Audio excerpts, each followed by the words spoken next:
When a Grandmaster invited a quiet, unknown woman to play chess as a joke, no one expected her next move to change everything and silence the entire room. It was a bright afternoon in Vienna. The city was buzzing with excitement.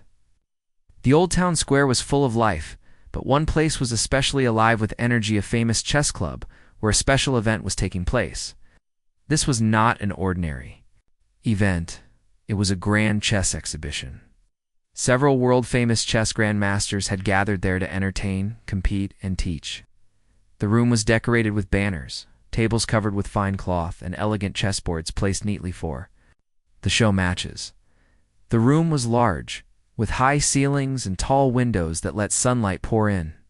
The audience was made up of students, fans, journalists, and chess lovers from all over Europe. Cameras were set up to broadcast the matches live. Chessboards clicked softly as pieces were moved. People whispered and pointed at the players they admired. Among all the noise and movement, one person sat quietly in the back of the hall. She didn't wear fancy clothes or have a name tag. She had no camera, notebook, or phone in hand. She didn't cheer or clap. She just sat there, watching. Her name was Anya. She looked like a middle-aged woman, maybe in her late 40s or early 50s. Her clothes were plain: a long gray coat, a knitted scarf, and old boots that had seen many winters. Her hair was tied back in a simple bun, and her face was calm and peaceful. She looked like someone who had come in by mistake, or perhaps was waiting for someone else. Nobody paid her much attention. Some thought she was part of the cleaning staff. Others guessed she might be someone's mother who had just come to pick up her son. But Anya just sat there, her eyes fixed on the boards. One of the top grandmasters at the event was Viktor Sokolov. He was a tall man in his mid-30s, sharp and confident. He had won several international titles and was known not only for his talent, but also for his big ego. He walked with pride, spoke loudly, and loved being the center of attention. Joked often, smiled for cameras, and loved to show off his fast thinking during exhibition matches. Many fans admired him. Others thought he was arrogant, but no one could deny his skill. Victor had just finished a short match against a young student and was laughing with a few spectators. He looked around the room and then stood on a small platform to speak into the microphone. "Ladies and gentlemen," he said with a dramatic bow, "I think we've all had enough serious chess for one day. Let's have a little fun." The crowd chuckled. Victor looked around as if searching for someone. Then he pointed toward the back of the room, toward Anya. "You, madam?" he said with a mischievous grin. "Yes, you in the gray coat." "You like to come play a game with me?" The crowd turned to look. Anya raised her eyes, unsure at first. There was silence for a moment. Some people giggled. Others whispered, "She doesn't even have a chess set. Does she even know the rules?" Victor is being ridiculous again, but Anya stood up slowly. She didn't say anything. She just gave a small smile and began to walk forward. Her steps were calm, not hurried. She didn't seem nervous. She walked past the rows of chairs, past the curious faces, and stopped in front of Victor. He gestured to the chair opposite him. "Please have a seat," he said with a theatrical bow, as if this was a comedy show. Anya sat down. She looked at the board in front of her. Her eyes scanned the pieces, the positions. She didn't say a word. Victor made a few playful comments, clearly expecting this to be over quickly. He played white and opened with a flashy and aggressive move -E for the match had begun. At first, people were only half watching. They thought it would be funny to see Victor beat a random woman in under 5 minutes. Some people even got up to get coffee. Others looked at their phones. But Anya wasn't playing like someone new. Her first move, C5, was sharp and precise. A Sicilian defense. It surprised a few serious players in the room. She didn't rush. She didn't look afraid. Her face stayed calm, her hand steady. Victor noticed it too. He leaned in slightly, surprised, but still amused. He responded with confidence. But again, Anya answered with a move that showed clear understanding. She wasn't just defending. She was thinking, planning, countering his attacks. With quiet strength, after a few minutes, people began returning to their seats. Whispers started to fill the room. Something unusual was happening. This wasn't going to be a quick match. This wasn't going to be a joke. People leaned forward, eyes now glued to the board. Even some of the other Grandmasters paused to look. Over the room, once filled with laughter and light chatter, began to grow quiet. Victor stopped smiling. He furrowed his brow. He stared at the board. He moved slower now, analyzing. His jokes stopped. He leaned back and looked up at Anya, who sat still, almost like a statue. She didn't smile or frown. She didn't gloat. She simply looked at the board with a thoughtful expression. Victor played an attacking move, confident it would trap one of her pieces. Anya paused for a few seconds, then made a move that turned his plan into a mistake. A murmur ran through the crowd. A few people clapped softly. Who was this? Woman? People began whispering again, but this time not out of amusement. It was confusion, curiosity. Journalists flipped through their programs trying to find her name. She wasn't listed anywhere. A few organizers asked each other quietly, did she register? Do you know her? No one did. Anya played another move, one that required deep calculation. It was a positional exchange that allowed her to control the center of the board. Her knight danced across the squares like it had a purpose, like she'd been here 100 times before. Victor now looked concerned. He leaned his head into his hand. He tapped his fingers on the table. He stared longer before moving. The audience was completely silent. People who had walked out earlier were now returning, whispering to those already seated. Some of the youngest players stood on chairs to get a better view.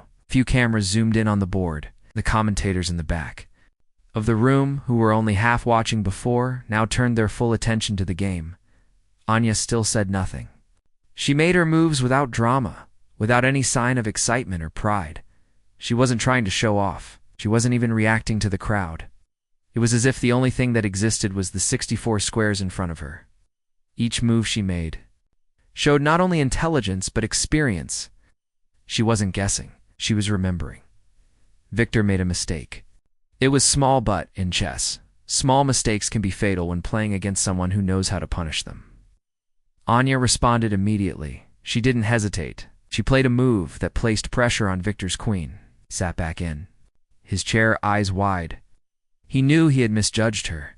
In the crowd, a young boy whispered to his father, "Is she a Grandmaster?" The father shook his head slowly. "I don't know. She's not a beginner, that's for sure."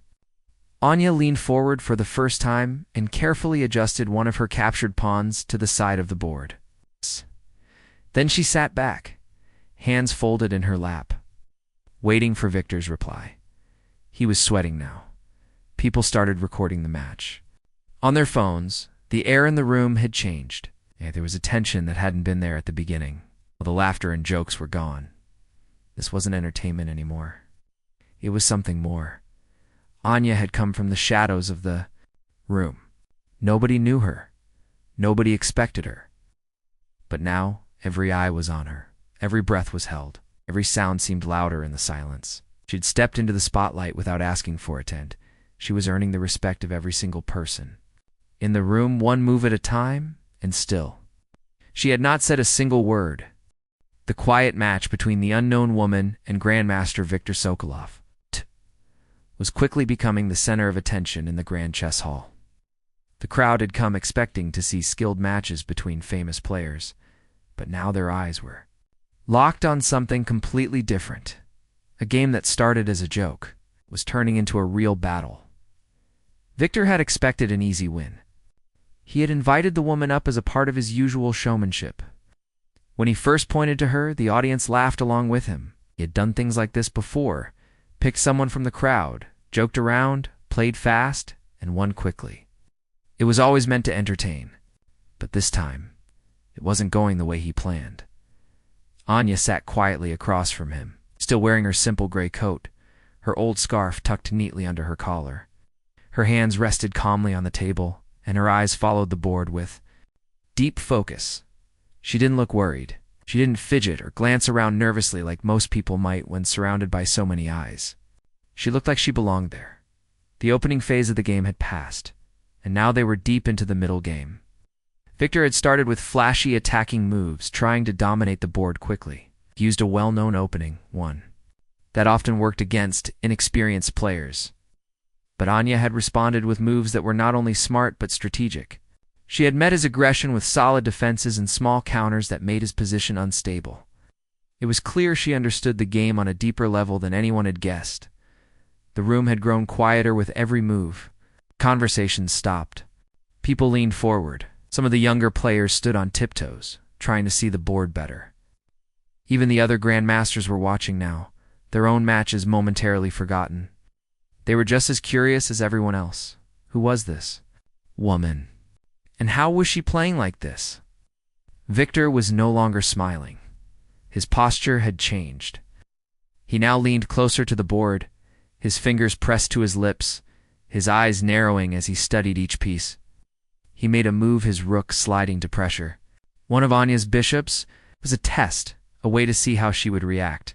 She looked at the position, took a breath, and responded with a quiet knight move that didn't just protect her bishop, turned the entire situation in her favor. Small gasp went through the crowd, somewhere near the back. A chess coach whispered to his student, "That's not just smart, that's brilliant." She saw that before he even made the move. The pressure was shifting. Victor knew it. He had tried to impress the crowd with fast play, but now he was being forced to slow down. Every move took longer. He was calculating. More carefully, but he was also more unsure. He had no idea what Anya was going to do next. She wasn't playing in the usual patterns. Her style was old-fashioned, but sharp, patient but deadly. Anya wasn't reacting emotionally. She didn't blink when Victor took one of her pawns. She didn't show any pride when she trapped one of his pieces. It was like she was somewhere else entirely deep inside the game. She had entered a place where only the board mattered. Every square, every piece. Every idea flowed through her mind with quiet clarity. As the game continued, the room remained silent. People forgot to sip their drinks. The waiters stopped moving. The cameras zoomed in on the board. One reporter from a chess magazine was typing furiously into his laptop, trying to keep up with the game's surprising turns. Some organizers gathered near the back and spoke in hushed voices. "Who is she? She's not on the guest list. She wasn't invited to play. We didn't even see her arrive." Nobody had answers. They looked through the list of registered players and guests. There was no Anya listed. One of the security staff said she had entered when the public was allowed in, but didn't recall anything special about her. Meanwhile, on the board, Anya had begun to take control. She had moved her pieces into strong positions. Her pawns formed a powerful structure in the center. Her bishop was placed perfectly on a diagonal, slicing through Victor's defenses.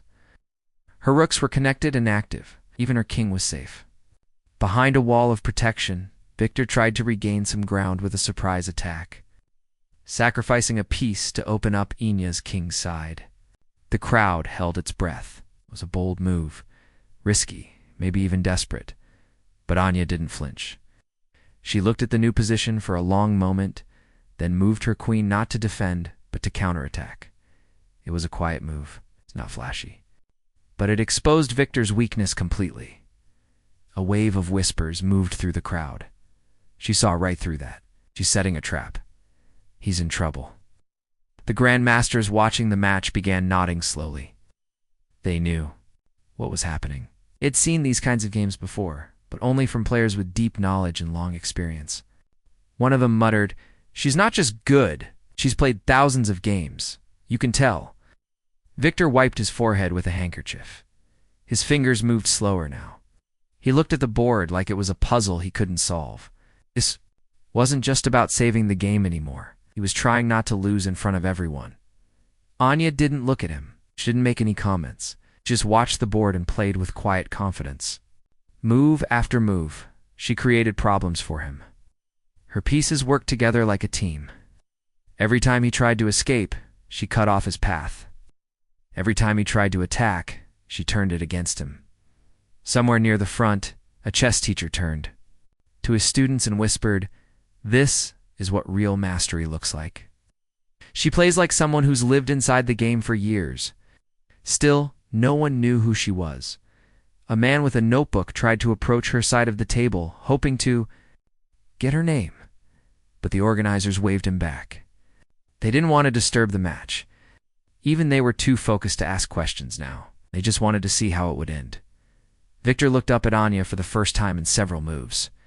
His eyes showed respect now, something that hadn't. Been there before? No more jokes. No more arrogance. He realized what everyone else had already started to see. This was no ordinary woman. This was someone who knew the game better than most people in the room. He moved his rouge, trying to open the center again. It was a risky plan, but maybe it would give him a chance to turn the game around. Anya paused for a few seconds, then responded with a bishop move that locked down the entire position. It was quiet, precise, brilliant. Another soft gasp went through the crowd. A young girl near the back, holding her father's hand, whispered, "I want to play like her one day." The father smiled. "Me too," he said. People in the audience were no longer watching for fun. They were learning. They were inspired. They were amazed. Anya's pieces now filled the board like a puzzle coming together. Each move she made seemed to close another door for Victor. He had fewer and fewer options. His pieces were cramped, his king vulnerable, and yet he still fought. He was a Grandmaster after all. Wouldn't give up easily. But no matter what he tried, Anya had an answer. She didn't play for speed or show. She played for truth, for the pure logic of the game. And the logic was on her side. The match had now gone on for nearly 45 minutes. That was far longer than anyone had expected. When the game had started, people had laughed. Now, they watched in total silence, as if witnessing history. A few chess streamers who had been recording other matches turned their cameras toward the board. The comments online began flooding in. "Who is she? She's destroying Victor. She's not even sweating. I've never seen anything like this." Inside the room, the atmosphere had completely changed. It wasn't a chess exhibition anymore. It was something rare, something unforgettable. A mystery woman had stepped out of the shadows and was showing the world what real chess looked like: quiet, sharp, powerful, and honest. Victor sat back in his chair, staring at the board. He hadn't made a move for nearly 2 minutes. His position was worse now. His queen was out of play. His pawns were weak. His king was exposed. The audience could see it. The commentators could see it. And deep down, Victor knew it too. But still, Anya didn't react. She didn't gloat or smile. She didn't shift in her seat. She waited patiently, as calm as when the match had begun. Like nothing had changed. Like this was just another quiet afternoon. Yet everything had changed. She had come from the back of the hall unnoticed, uninvited. And now, without a single word, she had captured the respect of every person in the room. And the game wasn't even over yet. All eyes in the room were now fixed on the chessboard between Viktor Sokolov and the woman no one knew. The laughter from earlier was long gone. The smiles had faded. What started as a lighthearted joke had turned into a tense battle. There was no sound except for the soft clicks of chess pieces and the occasional whisper among the stunned audience. The mood in the hall had changed completely. Everyone had the same question on their mind: who was this woman, and how was she playing? Like this? The pieces on the board told the story. Victor, the confident Grandmaster who had challenged her for amusement, was now stuck in a difficult position. He had played fast and aggressive in the beginning, expecting an easy win. He had hoped to entertain the crowd, maybe even show off a little, but he had made the mistake of underestimating his opponent. And now, that mistake was costing him everything. Anya had not only survived his early attacks, she had outplayed him. Her calm and focused moves had slowly taken control of the board. Each piece she moved had a purpose. Each plan she followed was full of experience. It was clear now to everyone watching that she wasn't guessing. She wasn't lucky. She knew what she was doing. Victor had tried several tactics. He had sacrificed a pawn to open space, then tried to create an attack on her king's side. But Anya had stopped it without much effort. She used her knight in a clever way, repositioning it to cover important squares. Her bishop was quietly pressuring his rook from a distance. Her queen sat in a powerful central position, controlling much of the board. Her pawns formed a solid wall. Nothing looked shaky on her side. Everything felt ... solid, controlled. Victor, on the other hand, looked stressed. He tapped his fingers nervously on the table. He leaned forward, then leaned back. He rubbed his forehead.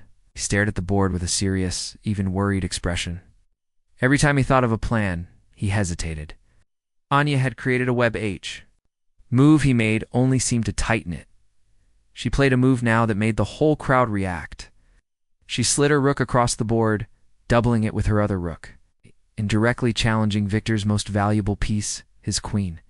It wasn't an ordinary rook move. It was precise and quiet, but powerful. It was a move that showed long-term vision. Anya wasn't just reacting. She was planning several moves ahead, waiting for Victor to walk into a trap. Her control of the board was complete, but she never showed pride or arrogance. She moved her rook and sat back like it was just another ordinary choice. Victor blinked. Twice, he hadn't seen it coming. The audience leaned in. "She's setting him up," whispered a teenage chess player. "She's got his queen locked," another replied. "She's going for the kill." Victor had only a few real options. He moved his queen out of danger, but in doing so, he left one of his central pawns undefended. Without waiting, Anya captured it. A rook now stood tall in the center, like a sword cutting across Victor's lines. More and more people were whispering. The match had gone far beyond what anyone expected. This was now a serious game, one that chess lovers would study later. One of the other Grandmasters standing near the wall had taken out his notebook and started writing down the moves. He shook his head as he wrote. "She's brilliant," he murmured. "This is world-class play." Victor now tried something desperate. He moved his knight deep into Anya's side of the board, hoping to create some confusion or force her into a mistake. But Anya remained calm. She didn't rush. She leaned slightly forward, looked at the knight, then played a surprising move, a quiet pawn push that ignored the knight completely and created a new threat. She was telling him, without saying a word, "I'm not scared of your tricks. I see more than you think." The room went completely silent. Even the youngest spectators could feel something important was happening, something unusual, something historic. One of the tournament officials whispered to another, "We have to find out who she is." "I already checked. She's not in our database. Ask the National Chess Federation." "I did no match. She's not online." Either she's a ghost. Victor was now in deep trouble. Anya had placed her pieces perfectly. Her two rooks controlled the open files. Her queen was in a perfect position. Her knight stood ready to jump. Her bishop cut across the board like a quiet hunter. Even her pawns, often seen as the weakest pieces, had formed a dangerous chain. And Victor, his pieces were scattered weak and badly placed. His king was exposed. His pawns were falling. His clock was ticking. He stared at the board, trying to find a way out. He thought of exchanging queens, hoping to reduce the pressure. But if he did that, her rooks would become even more powerful. He thought of giving up a bishop to block her attack, but that would leave his king completely open. He sighed and made a defensive move with his bishop, trying to delay the damage. Anya responded instantly with a move that opened a discovered attack on his rook. The audience gasped again. "She's not just winning," said an older man in the crowd. "She's teaching him a lesson." Even Victor knew it. He had underestimated someone who turned out to be stronger than him, at least on this day. Anya captured his rook. Victor was now down a full piece. Position on the board was worse with every turn, and he couldn't stop it. Now, Anya began, preparing for the final attack. She moved her queen closer to Victor's king, lining it up with her rook. The pattern was forming. Some of the spectators began whispering, "She's going for mate." "Look at the pattern. It's a textbook endgame," and it was. Anya was building up to a classic checkmate known by only experienced players. But she wasn't rushing. She played slowly, safely, making sure there was no room for mistake.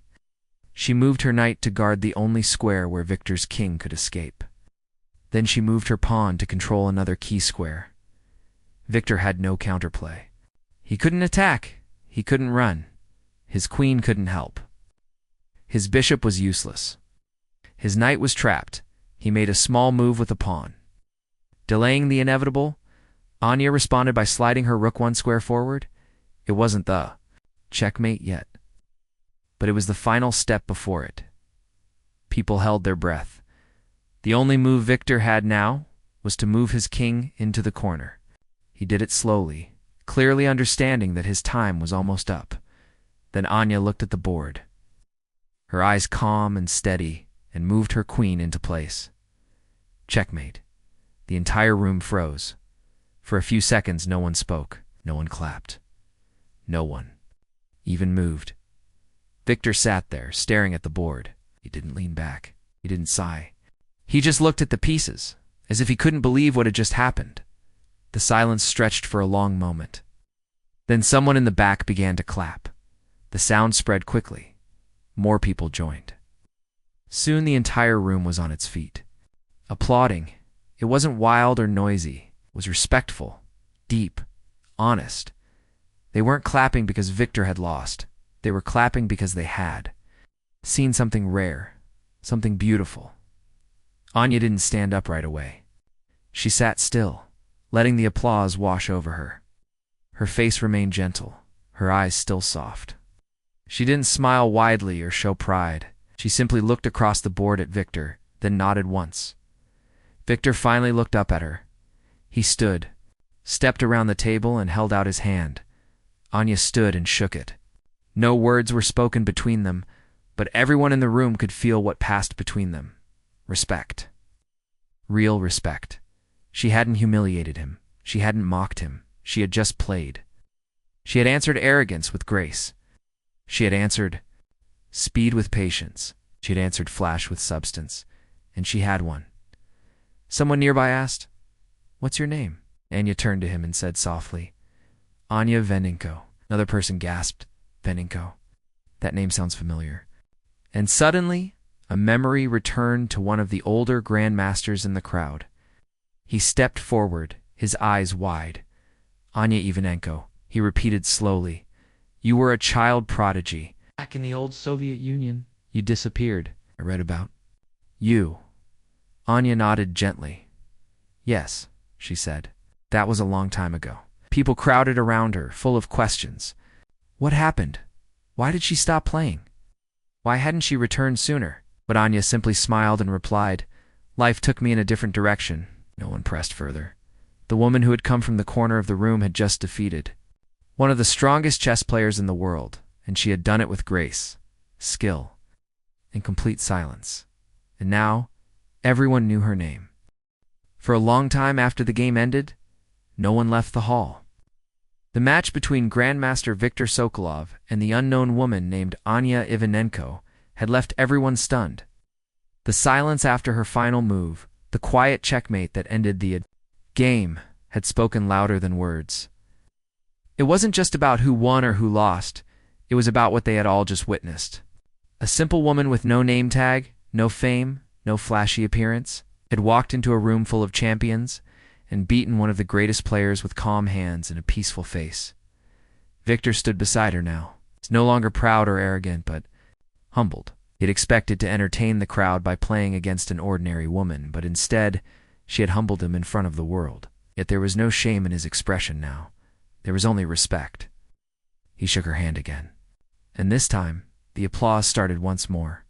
It grew louder as people around them clapped, not just for a winner, but for a powerful reminder.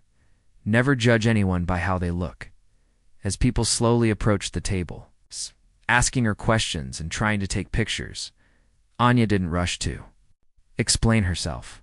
She didn't boast or speak loudly. She answered softly, in a calm voice that matched her chess style. One man asked how long she had been playing. She replied, "Since I was 6. Another asked why she wasn't famous, and she simply said, "Life had other plans." That answer only made people more curious. Soon someone remembered. An older man, a retired chess coach, suddenly stepped forward and looked at her more closely. "I remember you," he said with a thoughtful voice. "You were the girl from Kyiv. It's the one they called the Silent Queen.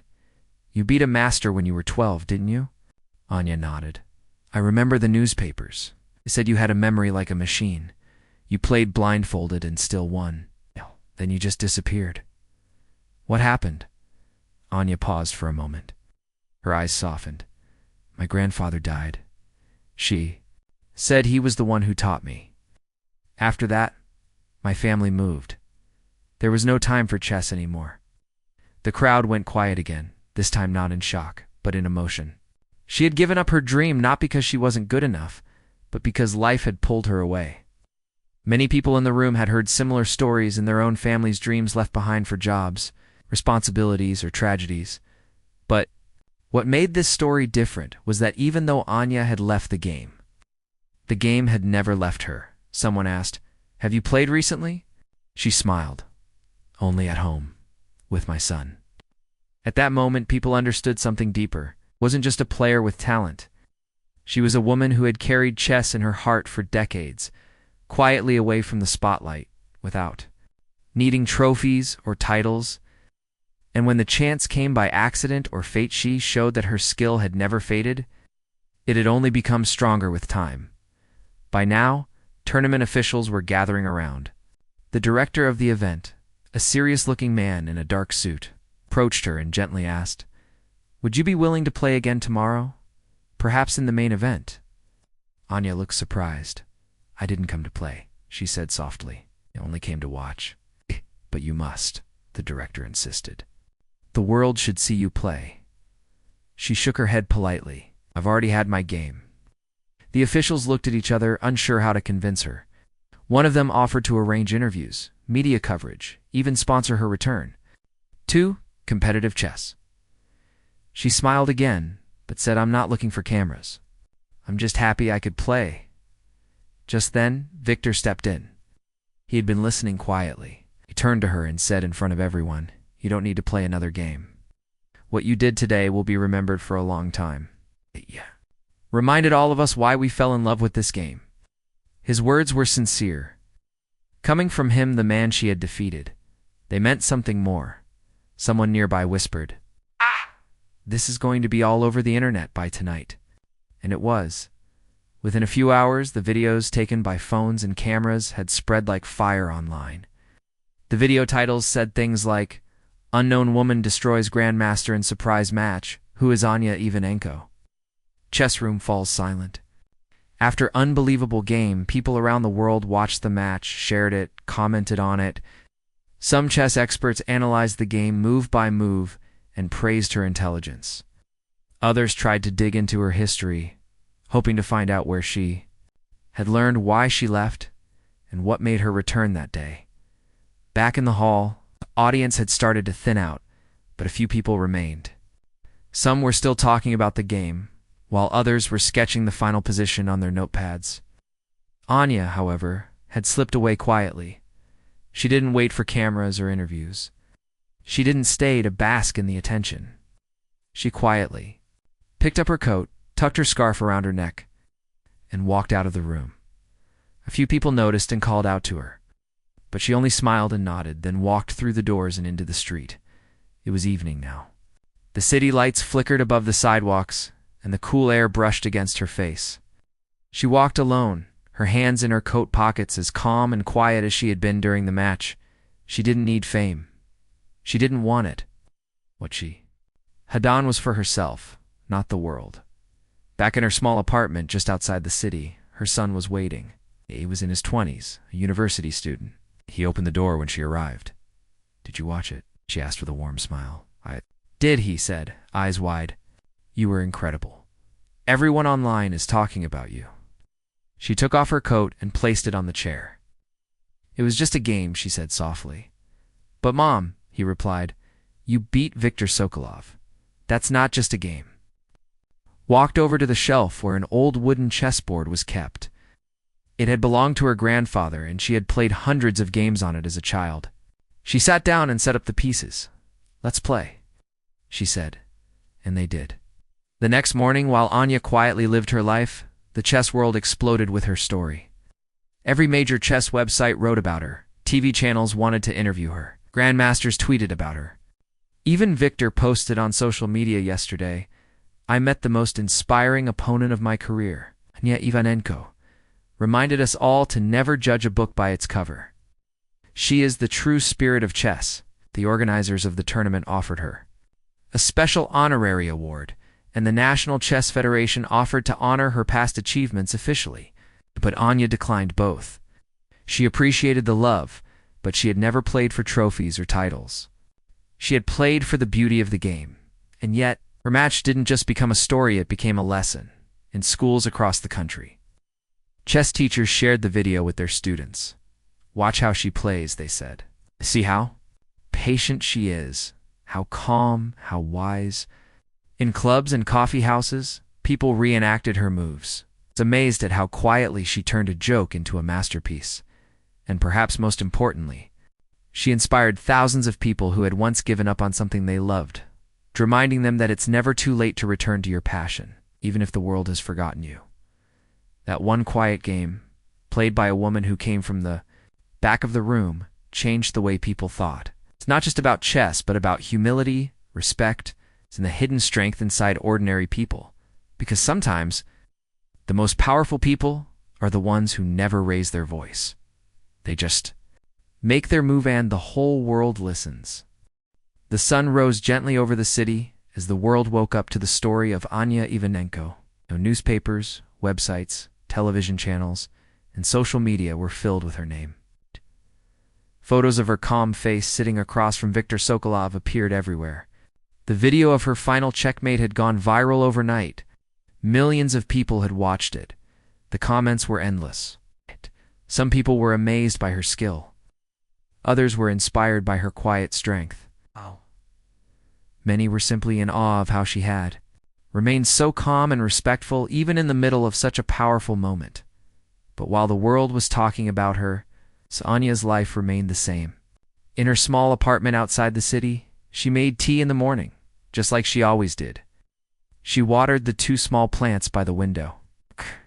She read a book, answered a few kind messages from people who had somehow found her email, and then went for a short walk. She did not open the news. She did not look herself up online. Fame had come to her door, but she hadn't asked for it. She didn't feel the need to invite it in. Still, the world wouldn't stop knocking. The National Chess Federation called and offered her a place as an honorary guest at their next championship event. International chess magazines asked her for interviews. Some famous chess YouTubers even offered to fly to her city just to talk with her about the match. An international chess academy from the United States emailed her with an offer to work as a coach. One Grandmaster even asked if she would consider writing a book. It's about her life. Anya politely declined them all. She was grateful. She truly was. She had nothing against fame or attention. But she didn't play chess for those things. She played because it was in her heart. Her love for the game was personal, not public. She had spent her entire life carrying that love quietly. That one game with Victor was enough. It had been a gift to return to something she once thought was lost. She had found herself again through that game. That was all she needed, Victor. Sokolov, on the other hand, was going through a change of his own. The Grandmaster, who had once loved the spotlight, now found himself thinking deeply about what had happened. He sat alone in his hotel room, replaying the match over and over. He wrote down the moves again and again, not to study them like a machine, but to understand the lesson behind them. He had made a mistake not on the board, but in his mind, he had looked at Anya and thought she was nobody. He had believed that skill could be measured by fame or appearance, but that belief had been shattered the moment she trapped his queen and controlled the board with such quiet elegance. So Victor decided to speak. He didn't do it through a press conference or a long post. He wrote a heartfelt letter and posted it online. The letter read, "To my opponent, Anya Ivanenko, and to all who watched our match, thank you. You reminded me that true strength often hides in quiet places. I played for the crowd. You played for the love of the game. It is what chess is really about. I have learned more from one loss to you than from 100 victories. I am grateful." The letter was shared widely. People respected Victor for his honesty. Some even said it was his finest moment, not any of his championship wins, but the way he accepted defeat with grace. Meanwhile, Anya returned to her usual routine. She taught chess to a small group of children at a local community center once a week. She never told them she had played Viktor Sokolov, or that her name was now famous online. She just taught them the basics: how to move the pieces, how to think ahead, and how to play with respect. One day, a little girl in her class looked up at her and said, "My dad showed me a video of a lady beating a big chess champion. Her name was Anya too, just like you." Anya smiled and said, "That must have been a very good Anya." The girl giggled and nodded. That was who she was: humble, gentle, strong in the way that didn't need attention. Still, her story continued to spread. People began to talk not just about her game, but about what it represented. In classrooms, teachers used it as an example of humility. In coaching sessions, trainers reminded young players that you never know who your opponent truly is. Chess clubs started using her game as part of their teaching materials. Even outside of chess, her story touched people. Writers saw her as a symbol of hidden talent. Artists drew sketches of her at the board, eyes focused, pieces arranged with quiet power. Filmmakers started discussing ideas about turning her story into a short film or documentary in homes around the world. People who had once given up their passions, music, art, writing, even chess, felt something stir in their hearts again. Anya's story whispered to them, "It's not too late. You're not too old. If you love it, pick it up again." Months passed, but the memory of that match didn't fade. In fact, it grew. Her name became something of a legend in the chess world. Not in the loud, dramatic way of superstars, but in the soft, inspiring way of a story passed from one person to another. Players would say, "Remember what happened in Vienna? Remember the woman who came from the crowd and played like a queen?"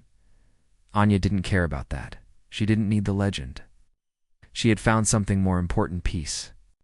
After many years away from the game she loved, she had found her way back, even if just for one night. That game had healed something inside her.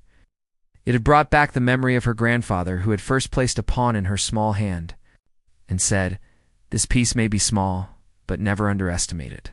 Just like her. And so, her days went on quietly. But something had changed, not around her, but inside her. She played more often now. Not in public tournaments, but at home, with her son, and sometimes with a few old friends. She opened a small wooden box that held her childhood chess pieces, cleaned them gently, and began using them again. Every piece had a memory. Every game was a new chapter. Her son often asked her why she didn't return to competition. "You could win," he said. "People believe in you now." She would smile and reply, "I already won when I remembered who I am." For many people, winning means standing on a stage, holding a trophy, hearing applause. But for Anya, winning meant finding her way back to herself. It meant sitting at a board, hearing the quiet click of pieces and feeling joy in her heart. She never planned to play in public again. But her one game had done more than many tournaments ever could. It had touched lives. It had changed hearts. It had reminded people that greatness doesn't always wear medals. Sometimes it wears a gray coat, sits at the back of the room, and waits for a moment to speak, not with words, but with action. And so, the story of Anya Ivanenko became more than just a tale about chess. It became a reminder to the world, a reminder to look closer, to respect the quiet ones, to never assume you know someone's worth just by how they appear. It reminded everyone that talent doesn't disappear with time, that passion, even when hidden, still burns. And most of all, it reminded people that sometimes the most powerful move you can make is simply to show up.